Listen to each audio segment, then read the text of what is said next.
Jumpa lagi dengan Riva Media, kita lanjutkan pembelajaran kita tentang belajar C#.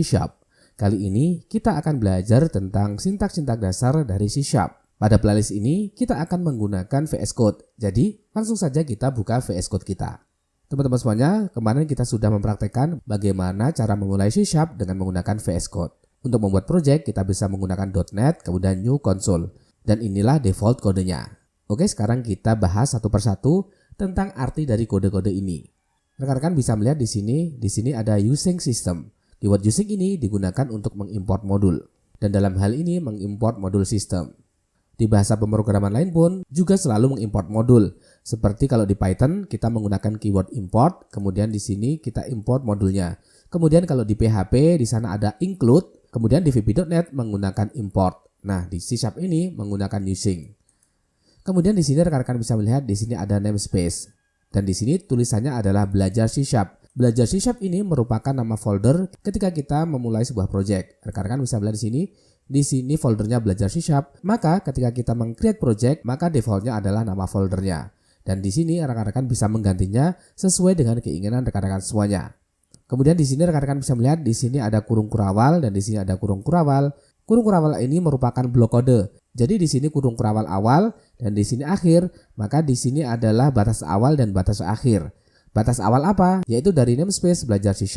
Namespace ini digunakan untuk mengkelompokkan kelas. Dan di dalam namespace belajar C# di sini ada satu kelas. Kita bisa menambahkan lagi dan dikelompokkan menjadi namespace-nya belajar C#.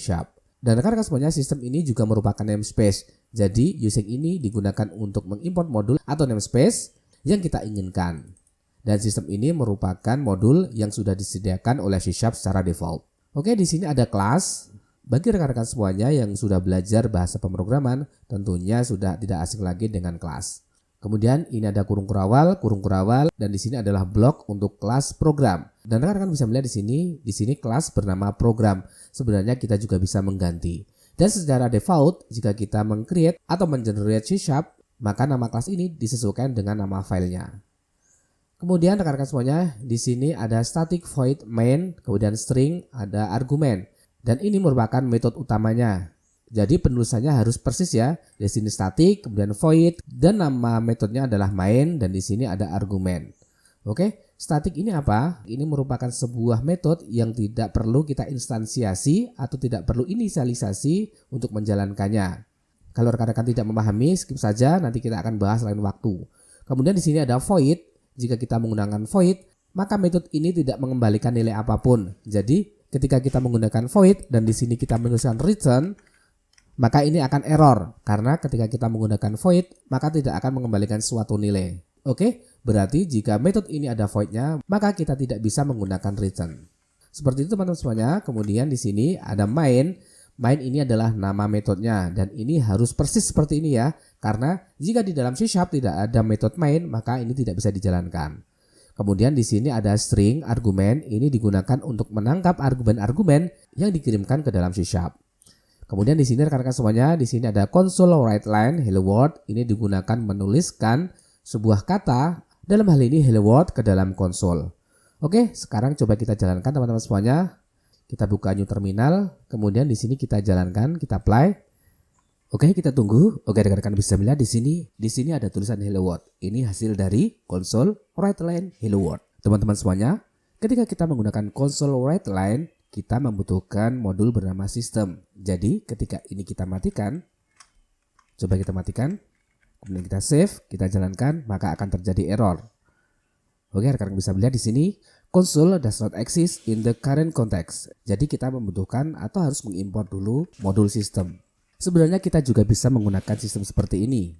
Sistem ini kita copy, kemudian ini kita masukkan langsung di sini. Oke, seperti ini. Ini juga diterima. Oke, coba kita jalankan rekan-rekan semuanya. Oke, rekan-rekan bisa melihat di sini dengan sintaks seperti ini juga diterima. Tetapi jika rekan-rekan semuanya ingin menuliskan write line dengan jumlah yang banyak, tentunya ini akan repot karena kita harus selalu mengimport sistem. Jadi kita bisa menggunakan cara seperti ini. Kemudian di sini ini kita hapus saja. Oke teman-teman semuanya, di sini saya akan menjelaskan tentang argumen ya. Fungsi dari argumen itu apa? Sekarang kita coba, di sini kita akan gunakan console.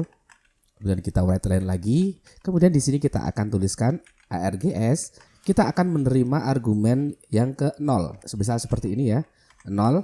Kemudian di sini kita akan mencoba untuk menjalankan dengan perintah .NET, kemudian run. Kemudian di sini saya akan menambahkan satu argumen dengan tulisan argumen 1.